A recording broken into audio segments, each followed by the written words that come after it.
what's he actually like, Robert? Is he going to be a good king? Well, I hope he listens difficult, doesn't he's tricky. I think that there's no doubt that the king used to get on better with Harry. Really? There's Why do you say that? That's what I understand to be the truth. I mean, I think that the people that know them well said that was part of the heartbreaking side of this whole fallout was that the king and Harry used to sort of see eye to eye more. They used to have more time. They used to get each other more. Whereas I think with William and the king, there's always been clashes over the ivory in the royal collection, and clashes over just little things. The appearance of Prince George, I remember in a photograph on a desk they had a massive row about that. He can be quite, not controlling, but he's a bit tricky. He's got a bit of a temper. Like well, most you people. use the following words to describe William. You say he's occasionally been over-assertive, can be difficult to handle, with aides approaching sensitive matters carefully. Yeah. Despite his public composure, insiders describe William as prone to mood swings. I think that's fair, as I wrote it. But also, I think that if you go and speak to a few people off the record, they would say that's probably being generous. Brits tabloids. Telegram media admits. The raging, difficult prince of mood swings, a full expose. For years, the British tabloids danced around a truth they hoped would stay buried beneath layers of palace PR, staged engagements, and carefully curated photographs. They built an entire industry protecting the image of Prince William, the man they desperately needed to present as the steady future king, the calm heir, the responsible brother, the perfect contrast to Harry. But the tide of truth has a habit of returning, and now it is crashing like a tidal wave across telegram channels, leaks, whispers, and media chatter the tabloids can no longer silence. Days ago, the telegram media sphere cracked open, and from it spilled admissions so blunt, so shocking, so unfiltered, that even the most loyal palace bootlickers were left speechless. Well, well, well.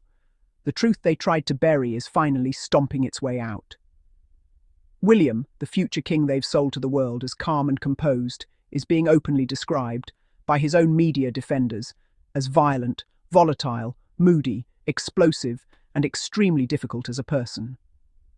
These words weren't found in secret archives, nor whispered by anonymous palace aides hiding behind veiled curtains. They were typed publicly, repeatedly, without hesitation.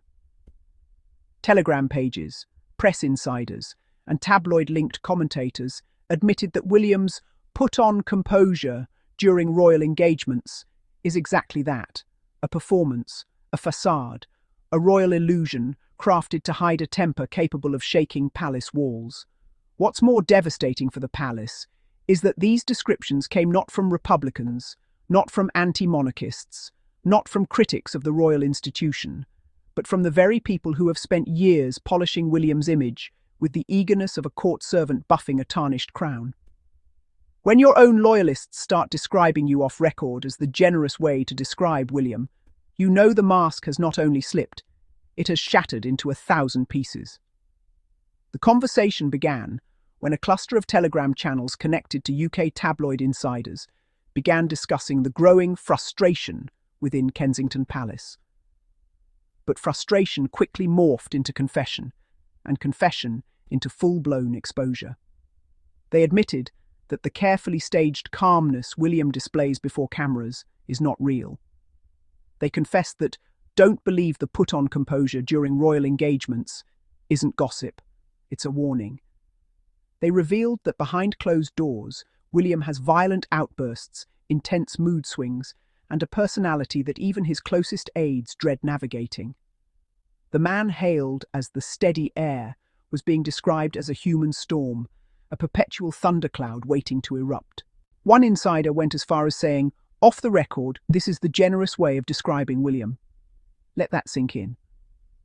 If violent, moody, difficult, and volatile is the generous description, what does the accurate one look like?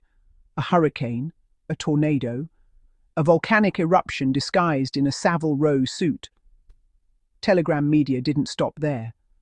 They expanded on how often aides come and go in KP, how staff members reportedly can't handle his temperament, how senior employees age in dog years working under him, and how one former advisor allegedly called him emotionally unpredictable and impossible to reason with.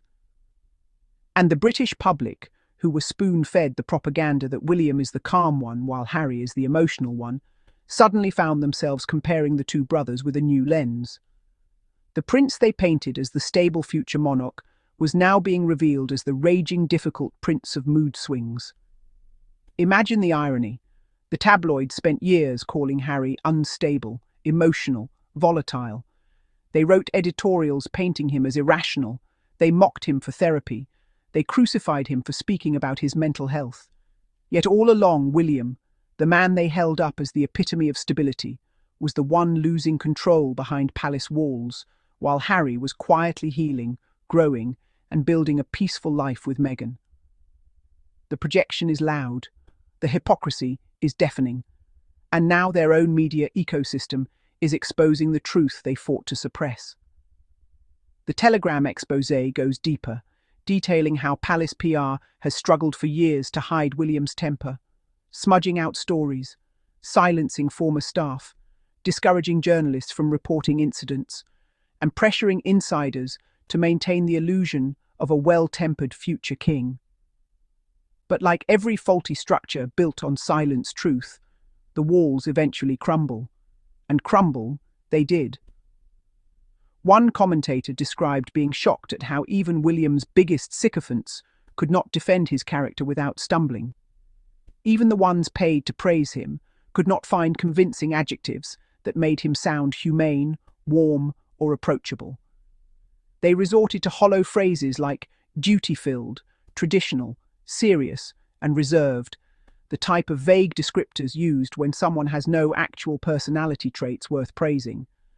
But when pressed privately, these same commentators admitted everything: the temper, the rage, the coldness, the violent streak. One even wrote, "He is not an easy man, not at all. The public doesn't know half of it." And suddenly it becomes clear why William fought so aggressively against Harry. Not because Harry betrayed the family, not because Harry married Meghan, not because Harry left. No, it was because Harry took away the comparison William relied on. As long as Harry was labelled the wild one, William could hide in the shadow of contrast. But when Harry stepped out, healed, grew, and became a loving husband and father, the shield cracked. And the world began to see William for who he truly is, not the calm heir, but the chaotic one. Telegram media even hinted that the palace itself is losing control of the narrative. They claimed some staff members privately hope that the truth becomes public, so they no longer have to live in fear of William's temper. They described incidents of shouting, slamming objects, and explosive confrontations so intense that security reportedly had to step in more than once. They talked about aides reduced to tears, advisors walking out, and high-level staff refusing to renew contracts. And yet, despite all this, the tabloids printed article after article portraying William as the adult in the room. They wrote headlines calling him calm under pressure. They painted him as stoic and serious. They exaggerated his dedication to duty. Meanwhile, their behind-the-scenes messages on Telegram were painting a very different portrait. A man whose emotional volatility was so severe that they had to warn each other about his shifting moods. The exposé even revealed how the palace repeatedly manipulated narratives to blame Meghan or Harry whenever William erupted. Suddenly, Harry became the problem brother. Meghan became the difficult duchess. But the Telegram leaks made something painfully clear. The real problem in the royal family wasn't the Sussexes. It was William all along. The conversation exploded across Telegram with meme-worthy disbelief. Users began calling William the raging prince, Prince Mood Swing, the difficult heir, the volatile future king, and his unstable highness. Even long-time royal watchers expressed shock, saying they always sensed something dark beneath his carefully rehearsed smile. Some compared him to former European monarchs known for their unpredictable tempers. Others wondered how someone this emotionally volatile could be trusted with a future national leadership role. The Telegram admissions didn't just expose William as difficult, they exposed the entire ecosystem of British media complicity. For years they protected him, excused him, hid his behaviours, and built a propaganda fortress around him. But now the cracks are visible, the leaks unstoppable, and the truth undeniable. When your own defenders start openly admitting your flaws, the era of royal protection is over. The narrative shifted so dramatically that even neutral observers began asking, if this is what insiders describe as the generous portrayal of William, what exactly is the reality? What lies beyond the sanitized words? How deep does the rage go? Why are so many loyal staff leaving? Why are so many stories being buried? And why is the palace working so frantically to keep a lid on it? What makes this exposé even more explosive is that it surfaced during a time when William is already under intense scrutiny. Castle tensions, public criticism, private scandals, and multiple PR blunders. The mask is slipping, and the telegram leaks merely magnified what was already becoming obvious. Prince William is not the calm, controlled future king the media sold to the world. He is the raging, difficult prince of mood swings, a man whose temper may be the monarchy's biggest liability. Every paragraph of the telegram leaks adds a new layer to the story. Advisors describing his icy stares, aides terrified when he enters the room, staff referring to William days, meaning days when his mood dictates the atmosphere of the entire palace. One insider wrote, "Even when he's quiet, you can feel the storm." Another confessed that he doesn't accept disagreement, lashes out when frustrated, and takes everything personally. This is not the temperament of a future king. This is the temperament of a ticking bomb.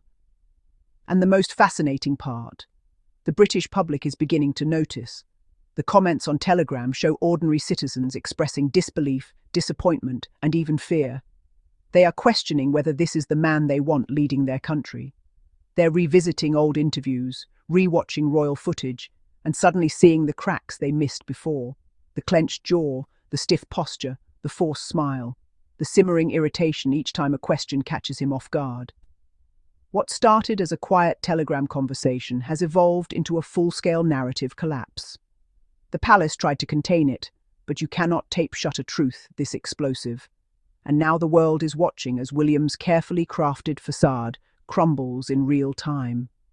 The raging, difficult prince of mood swings is exposed, and this time, not by critics, by his own media, by his own insiders, by those who once shielded him. The truth is out, the mask is gone, the storm is visible, and Britain is left asking the question the palace most fears. If this is the man behind closed doors, what does that say about the future of the monarchy? The submission itself sounds nice. And to my amazing and peculiar Sussex family, thank you all for watching our videos and tuning in to Daily Diaries Friday's update. Keep it light, keep it there, and see you next time in our next episode. Bye bye. May you have a good day and a good time. Keep shining. Bye bye.